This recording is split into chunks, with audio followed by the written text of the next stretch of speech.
xibaar yu wér te wóor ca tàng ba abonnez-vous pour ngeen di mën di jot suñuy vidéo. mbégte ak bànneex la ñu am yéen ñi nga xam ne yéen ñuy bàyyi xel ci chaîne bile di Buzz 221 HD di leen indil ay xibaar la ci gën a fës dañu daal di dem directement ci ki nga xam ne nag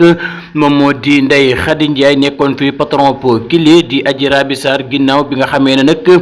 jiñ na viol kile di Ousmane Sonko di wax ne nag daf ko sàkku ba noppi waaye itam tegal ko ci li nga xam ne nag moom moo di menace de mort boobee nag ca boobee jamono kile di Ndeye Khady Ndiaye weddi mbir mu ni mel ba tëdd ca naaj wa ànd ci ki nga xam ne nag moom moo di borom këram ginnaaw loolu le nag la ñu ko àtte diggéem ak kile di Adji Sarr ak ki nga xam ne nag moom moo di Ousmane Sonko daanoon ko li nga xam ne nag moom moo di ñaari ati kaso ferme yoo xam ne nag daf koy daal di tëdd waaye itam amande ko li nga xam ne nag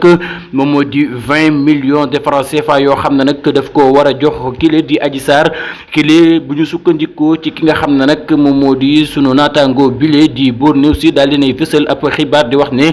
kile di Ndeye Khady Ndiaye patron kile di Adji Sarr nekkoon itam jiital Sweet Beauté daal dinay sàkku ci procureur général bi waaye itam cour d'appel bu Dakar ngir ñu daal di attewaat dossier bu ni mel ndax jàpp na ne la nga xam ne nag tuuma ya nga xam ne nag gouvernement ba fi nekkoon teg na ko ci kawam lu ñu war a leeral la loolee waral nag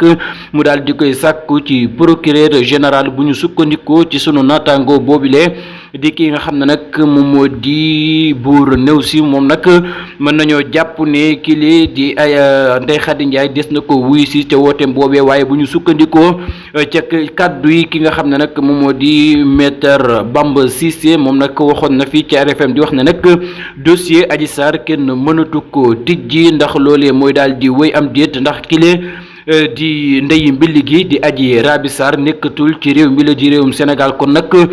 kile di Ndeye Khady Ndiaye ma ngay réclamer li nga xam ne nag moom moo di justice waaye itam fas yéene ñu àttewaat boobu lépp dossier bi nga xam ne dox na ci diggeem ak kile di Adji Raby Sarr waaye itam ak ki nga xam ne nag moom moo di Ousmane Sonko ca jamono ba nga xam ne nag moom moo ngay nekk ci opposition boy yooyu la tuuma ci lañ ko tegoon ak ci ndoddam